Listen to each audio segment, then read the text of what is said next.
अस्सलाम वालेकुम। सस्ता केचप तो हर कोई अपने घर में बनाना चाहता है, तो ये वीडियो आपने लाजमी वॉच करनी है। एंड तक मैंने ख़ास बातें आपके साथ करनी है शेयर इस वीडियो के हवाले से, केचप के हवाले से।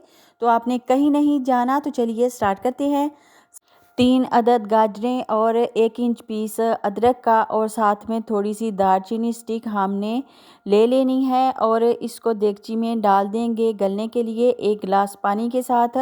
और मैंने यूट्यूब पे देखा था कि बगैर टमाटरों के सस्ता केचप बनाएं, तो मैंने सोचा कि क्यों ना मैं भी बना लूं। अगर इतना सस्ता केचप है तो टमाटर तो आजकल बहुत ही ज़्यादा महंगे हैं, तो मैंने सोचा कि चलें मैं ट्राई करती हूं और केचप बना लेती हूं सस्ता।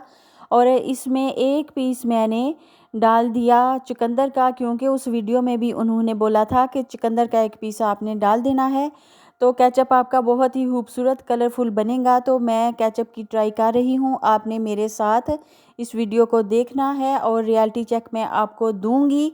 साथ साथ जो भी होगा मैं आपको कम्प्लीटली गाइड करूँगी, क्योंकि केचप तो घर में बहुत ज़्यादा इस्तेमाल होता है और ये बहुत महंगा पड़ता है।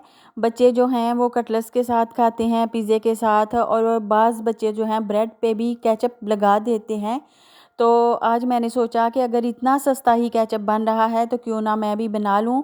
तो अब गाजरें हमारी गल चुकी हैं और इसमें से अदरक के और चुकंदर के और अदरक के पीस मैं निकाल दूँगी। और दालचीनी की जो 2 स्टिक मैंने डाली थी वो भी मैं निकाल रही हूँ। और निकालने के बाद हमने कर लेना है, इन गाजरों को ब्लेंड कर लेंगे। तो किसी भी मिक्सी जार में डाल के आपने इनको कर लेना है ब्लेंड। तो मेरे पास एक छोटा सा ब्लेंडर जग है, तो मैं उसमें इन्हें ब्लेंड कर लूँगी, क्योंकि एक दिन मैंने मायोनीज़ बनाई थी तब मेरा दूसरा बड़ा ब्लेंडर वाला जग जो है वो ख़राब हो गया था।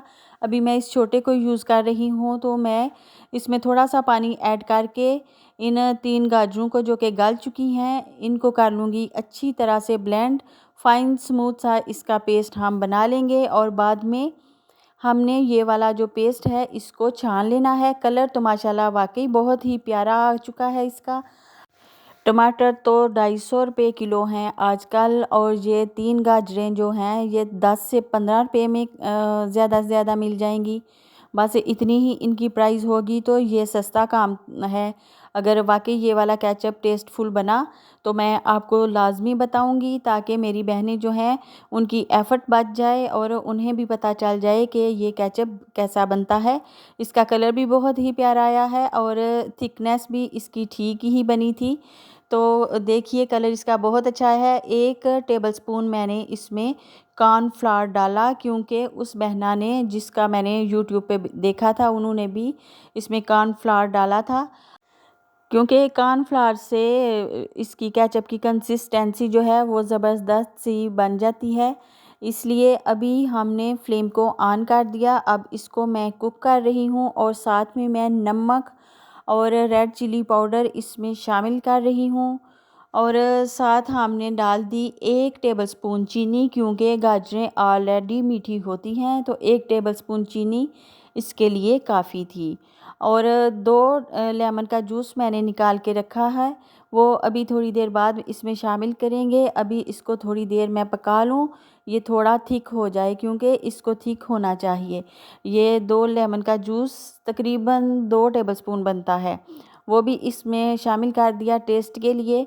इससे टेस्ट बहुत ज़्यादा इन्हेंस होता है, तो कलर भी बहुत ही प्यारा हो चुका है। अभी मैं चेक करूँगी इसको कि ये कैसा टेस्ट के हवाले से बना है। कोई प्लेट लें आप, उसमें थोड़ा सा केचप डालें और थोड़ा सा ठंडा होने पर इसके बीच में आपने उंगली से लाइन लगा देनी है। अगर केचप वापस अपनी जगह पे आ जाए तो इट मीन्स कि ये डन नहीं हुआ। तो ये केचप वापस नहीं आया। अभी मैं थोड़ी देर बाद प्लेट को उल्टा करती हूँ, ज़रा टेढ़ा करती हूँ, तो देखिए केचप बिल्कुल परफेक्ट है। तो अभी हमने फ्लेम को कर देना है ऑफ़, क्योंकि हमारा केचप बिल्कुल डन हो चुका है। तो ठंडा होने के बाद ये थोड़ा सा और भी जो है गाढ़ा हो जाएगा, तो इसकी कंसिस्टेंसी चेक करें, शाइन देखें, माशाल्लाह से ज़बरदस्त है। तो देखने में बहुत ही वंडरफुल ये केचप बन चुका है, लेकिन इसका टेस्ट उतना अच्छा नहीं बना था। 2 साशे केचप के मैंने इसमें शामिल किए तो ये खाने के काबिल हो गया। तो अभी फ़ैसला आपने करना है कि आपने ये गाजरों वाला केचप बनाना है या फिर असली टमाटरों का। तो मैं यही एडवाइस करूँगी कि असली टमाटरों का केचप ही बेस्ट केचप होता है। मैंने तो इतनी सारी मेहनत की और अपना टाइम वेस्ट किया, लेकिन आप लोग ना करें और मेरी वीडियो देख के आप लोग समझ जाएं कि हर चीज़ जो होती है चमकती हुई वो सोना नहीं होती। तो मैंने इसके अंदर अब साशे केचप शामिल किए थे, तो मैं इसको इस्तेमाल कर ही लूँगी। अभी फ़ैसला आपका है कि आपने क्या करना है। मुझे रखिए दुआओं में याद। अल्लाह हाफिज़।